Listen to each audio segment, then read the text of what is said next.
Well, we know that statement. I've said it before. It's an old statement. The only thing to fear itself. The message today is fear is your greatest enemy. Fear is your greatest enemy. There's something that's very important in conjunction with fear. A lot of times when we think of fear, we think about fear is, somebody's going to break in my house or something's a noise in the middle of the night when you're sleeping. That kind of fear. Let me tell you about another type of fear.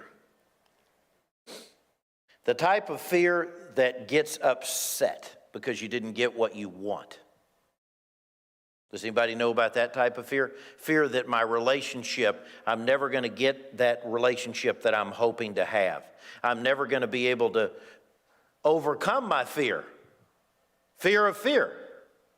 I'm never going to be able to overcome my health situation, whether it's anxiety or depression. There's so many different challenges that people have in this world today, right? And when I was a young person growing up, do you know that a lot of these things today that we have named were not even named, Doc?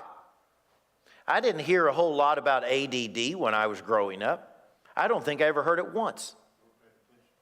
I wasn't paying attention. And you know it. You know I wasn't. There's no question, okay? No doubt. Exactly. I'll admit to it. But there wasn't any of these things that were mentioned, brought up. So today, do we have the ability to be more fearful? And what has caused fear to really escalate? Well, has social media and media, where, now we know everything that's going on every single corner of the earth. We didn't know about all the murders and all the terrible things that happened because we didn't have 24/7 news. We didn't hear about a lot of things that went on, did we? Even in our own community, everything was kind of quiet. So you'd hear occasionally, but not like the level that we do today, where you're bombarded constantly with taking on the attitude of either being fearful or just understanding this one principle. So I want to say this today, right at the beginning. This is how, especially when you have a relationship with the Lord, you have the ability to implement this principle. But until you come to the place in your life that you realize that you are not in control of your destiny, of what happens this afternoon and what happens tomorrow on I-4, even if you take the express lane,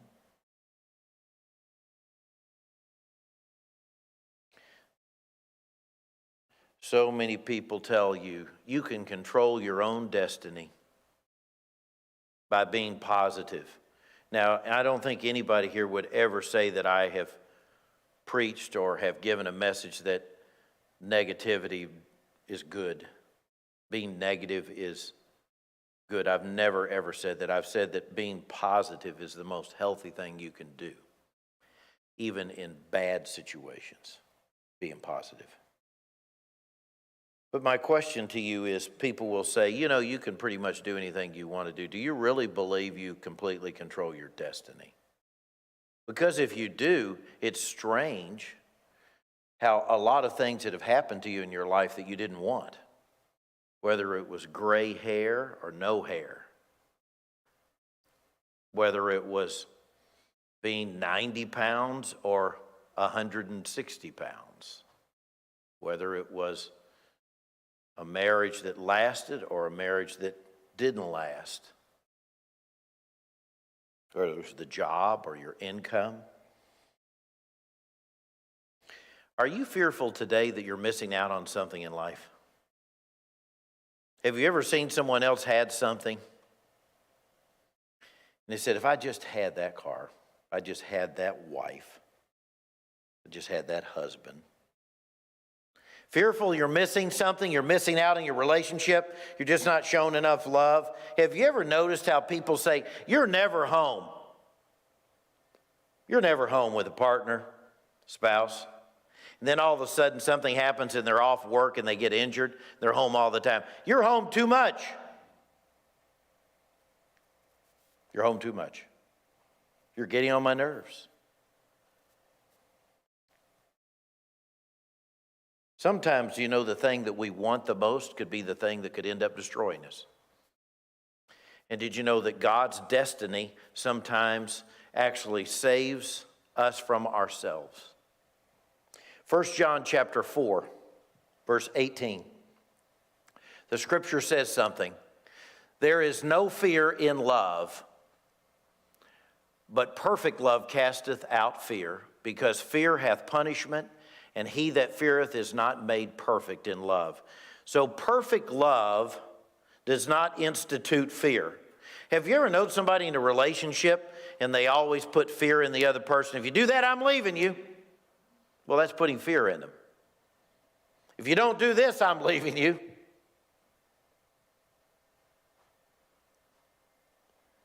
If you ever do that, I'm leaving you. Fear not is mentioned in the Bible 360, how many times would you guess? How many days in a year? There's 365 days in the year. How many times would you say fear not is mentioned in the Bible? 365. You know why? Because the Lord is telling us every single day, fear not. Because when you can trust in Jesus, you can know that you don't have to be fearful of anything, because he's still going to love you no matter what you end up doing. No matter what mistake you make, he's still going to love you.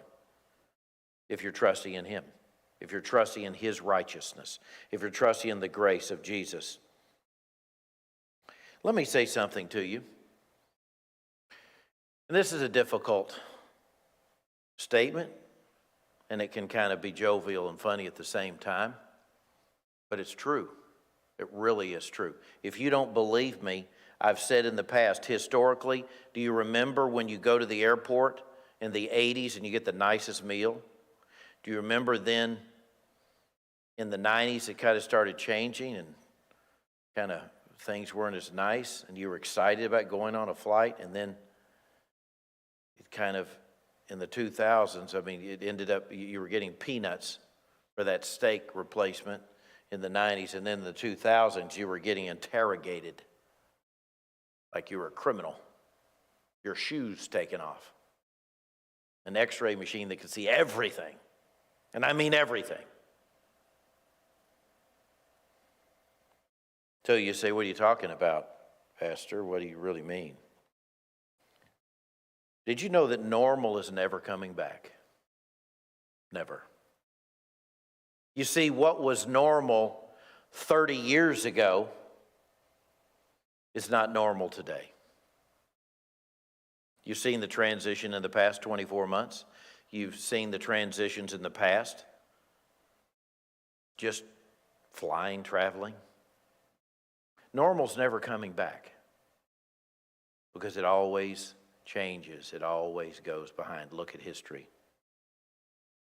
Normal's never coming back, but I want you to know something. Jesus is. He's coming back. Jesus is coming back, and he's going to make a new normal. He's going to make a new normal to where there's never going to be any more pain or crying or depression or disappointment or missing out. But most importantly, there's not going to be any more fear at all for those who love Jesus and have trusted him. No more fear. No more fear if I'm going to have a heart attack tomorrow and pass away. Am I going to get in a car accident?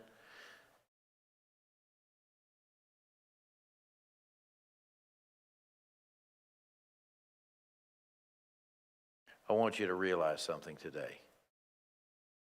This principle, in a secular perspective and in a Christian perspective, will give you a life that will make you free from fear if you truly believe this principle. You are not the captain of your own ship. You are not the conductor of your own life. When something bad happens this afternoon, when you come to the place to psychologically realize that you are not in control, your life is going to be a lot easier. Because there isn't a darn thing that you can do about what happens tomorrow. In many cases. Some things you can, I guess, if you decide to drive 150 miles an hour down the middle of I-4 in rush hour, there might be a determination of getting to go and meet your doctor in the emergency room or not even make it to the emergency room. Your fate is not in your own hands. I've known people that have saved an enormous amount of money for retirement in their pension fund, and the pension fund went away completely. Not where it's left with a little bit, gone. Gone. All gone. Do you really believe today that you're the conductor of your life? Do you? Why is there so many things in your life that happened that you didn't want to happen? Well, just the aging process alone brings all kinds of things that you didn't want. Golden? Golden? Really? Golden? When you think about the amount of things in life that has come along that you didn't want to happen, to another individual or to yourself personally, whether your health or your finances or relationships, things that you didn't want to happen in your life, it comes to the place to where you can be much more satisfied, much more happy. You will be in much more peace than any other human being if you understand this one principle from the Scripture, and that is, you are not the conductor of your life. You are not the captain of your own ship. Do you know when you have a car accident and you realize you weren't in control, in most cases, when you really realize that you weren't in control, do you know how much easier things will go in life? You're not in control. You're not in control of your relationship. You're not in control of your finances. You're not in control of how long you'll live. How many of you ever known someone that tried to commit suicide and lived?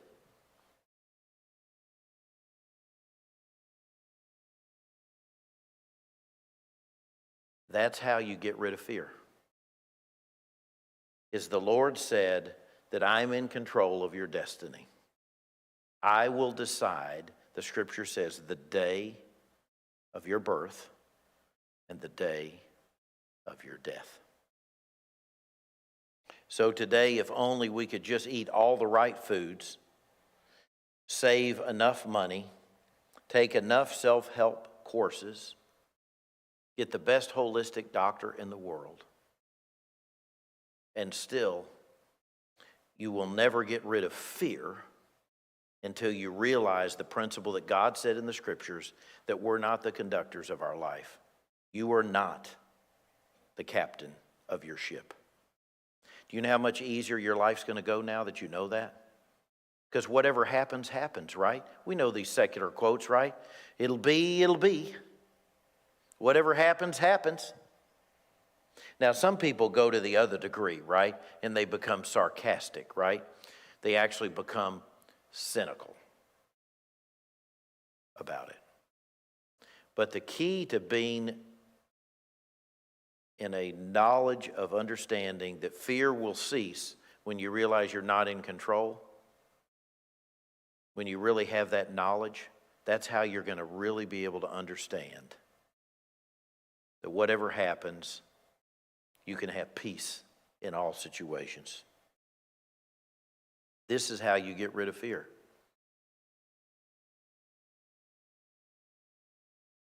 I know who the real conductor is in life. I know who controls our fate. But the question today is, can you let go of all those things you don't understand? Many times I've said about relationships, right? I've known somebody that's been divorced 8 times, and they say, I just can't understand. 8 times I got it wrong. And I reminded him one day, a friend, I said, you know, you happen to be a common denominator in all 8 of those relationships.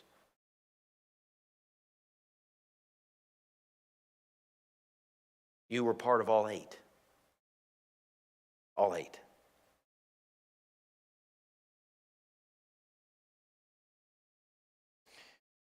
Is there purpose in confusion and conflict? What do you think the purpose really is? Will worry, which is a part of fear, it's one of its chief components, will worry really make you happy and satisfied? Will it give you peace with your future or your past? I know the one who holds the future in his hands. Do you know him? Because God is saying about fear in this scripture verse right here, when you have perfect love is when you have the ability to accept the things that you cannot change. To accept the things you cannot change. Many people have said to me, if I could just get my daughter to this person and get help from this situation, they could get cured of that cancer or that mental health challenge, whatever it is. If I could just get this job, I could get my finances in order.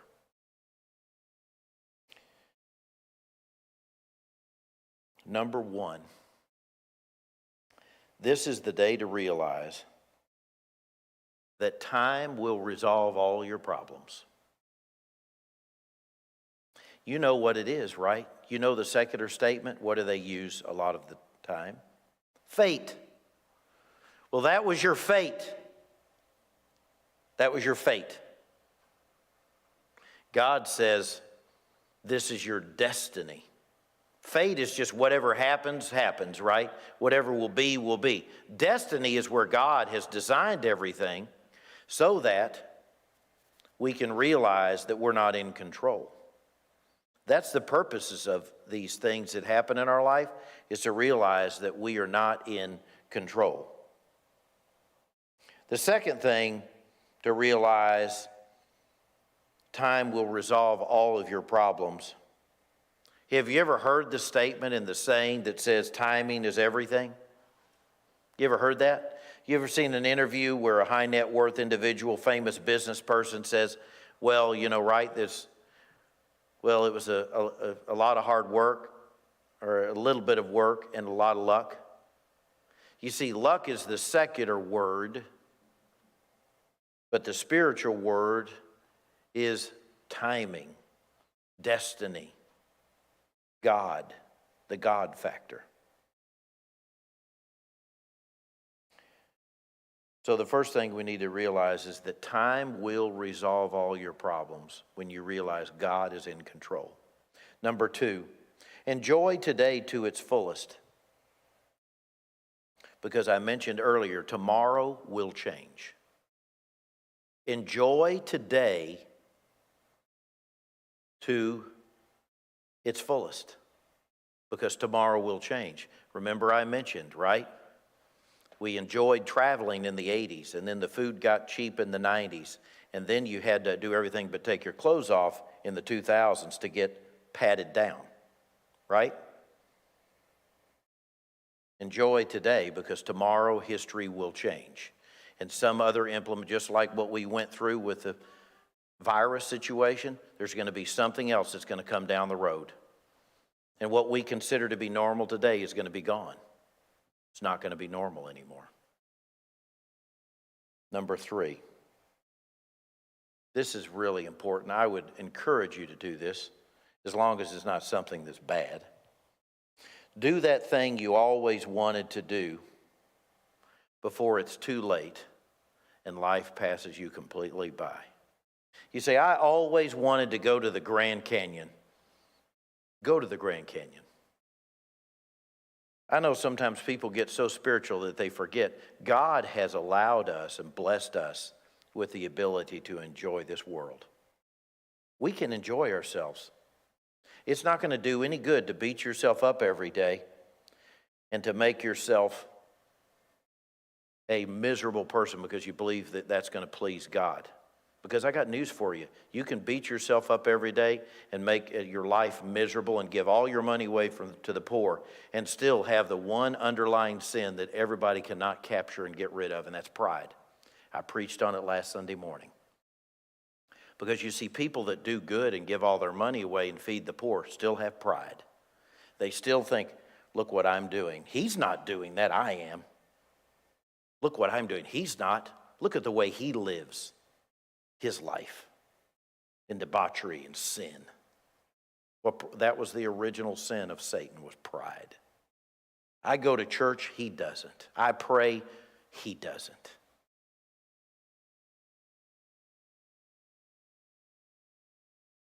So take some time in life and do that thing you always wanted to do. Do it. Number 4. It's time to look for the blessings in disguise in your problems. It's really time to look for all the blessings that God has in each one of your problems.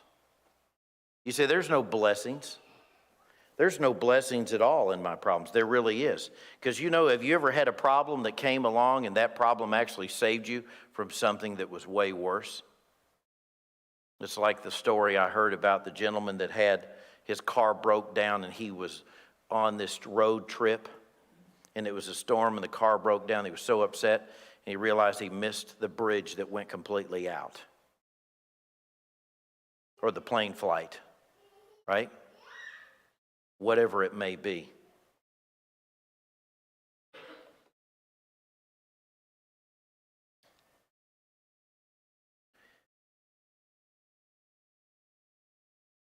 The greatest decision that you will ever make is to trust God with all of your problems, with all of your plans for the future, and rest in knowing that fate is in his hands. Since you're not the captain of your own ship, since you're not the conductor of your life, you can live at peace. Because you can know that ultimately there's no way you can control your destiny. It's impossible. You say, I'm going to live to be 200 years old. Well, there's a lot of people that I know that have left before you that will dispute your mortality.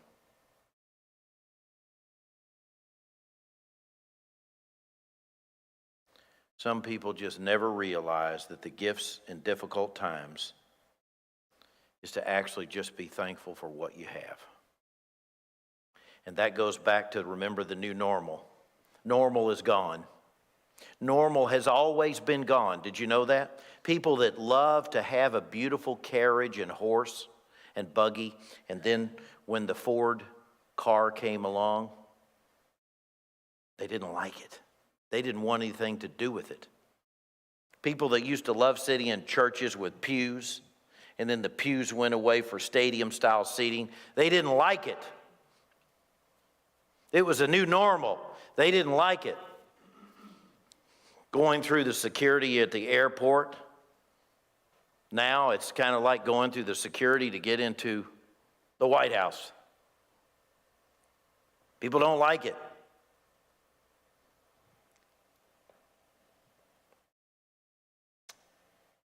We need to value every single day as if it were our last day.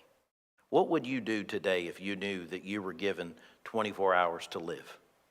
What would you do today? Some people say, I'd go out and just get all the sin. I could get all I could store up to get the last I could get.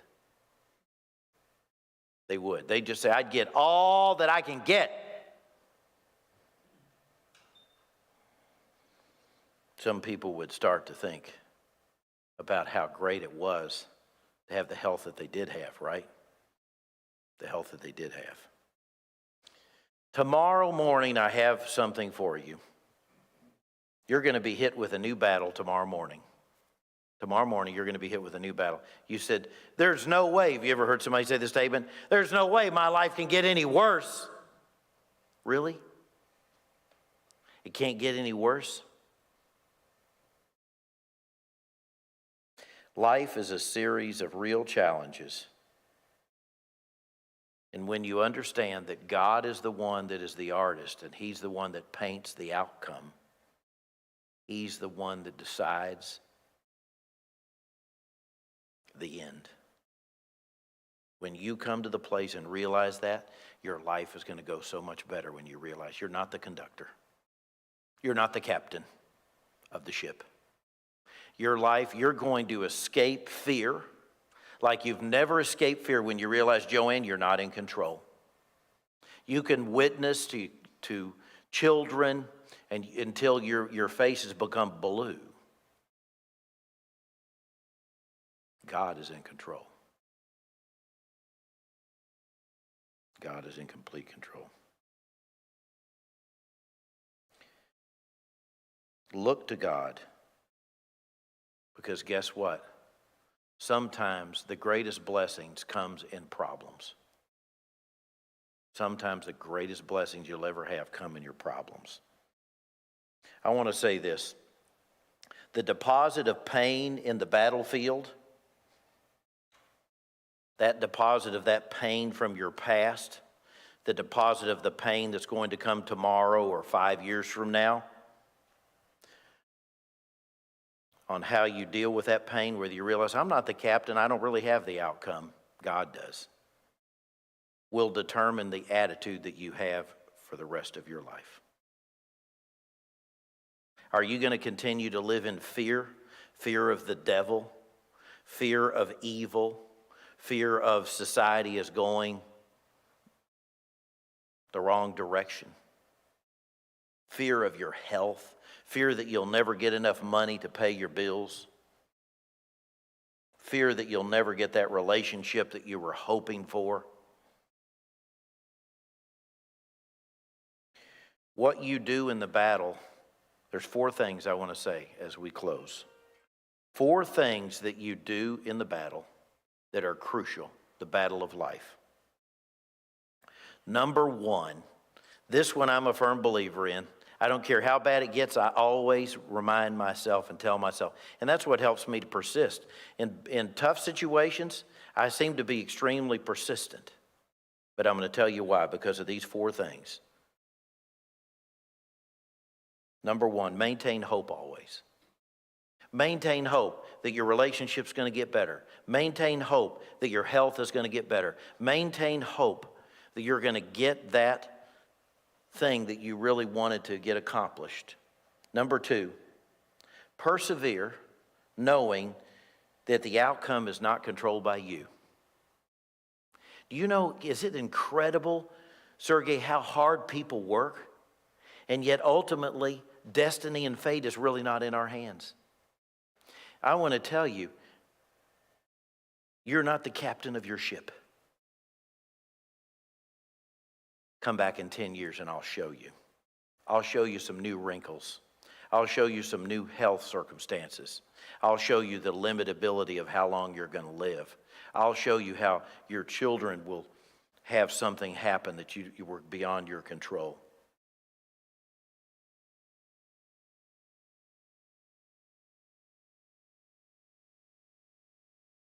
Persevere.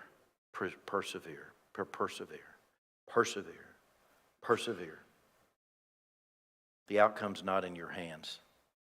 When you know that God's in control and you know you're not the captain of your ship, you're going to be the most peaceful, satisfied person in this world. Number 3, help someone else so you can get your focus off of your own circumstances. Don't help someone else because that's what's going to get you into heaven, because it isn't. Some of the most godly people that we personally think we see on the outside are godly are some of the most prideful people you'll ever meet, because they really believe they're better than everyone else. They don't realize that God said we're all a mess. Everyone, without exception. As I said, every thought that you've thought in the past 20 years, let's put it on the screen in front of the church. What kind of person are you? Help someone else so you can get your focus off of your own circumstances. Not because you're getting brownie points with God. And lastly, I want to say this to you. If you are a believer in Jesus and you realize you can't be good enough to get to heaven, you're a believer, you're trusting in his righteousness, this is for you only. Number 4 is only for you. You are promised victory if you realize that God is the conductor. You're promised victory in the end. You're promised victory. Victory over all and every single fear that you'll ever have. Now, I want to say this to you quickly. I want you to see this. It's an interesting story. This was written by Paul Michael Vaca.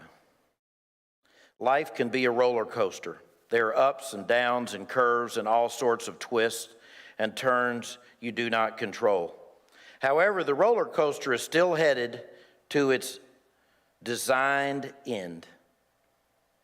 We like having a sense of control in our lives, but control is really an illusion. It's an illusion.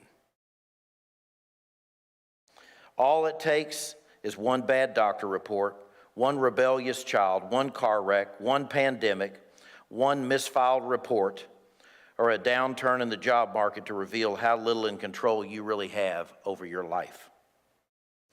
Where our control ends is where we find the joy of the faithfulness of God. While life may seem like a roller coaster at times, God is bringing us to his desired end. His faithfulness will see us through. What we need is a strong conviction in the faithfulness of God, who is the one who is really in control. When I learn to give up my illusion of control and truly trust God, I find that I can enjoy the ride much more. I do not mean that all your troubles will simply fade away, but I do mean that when I have a strong confidence in God, bringing the ride of my life to his desired end, I can relax and enjoy the ride much more. Are you holding on to the safety bar of life with clenched fists, terrorized by your own lack of self-control? Or will you let go and embrace the truth that God is using all the ups and all the downs to his desired end?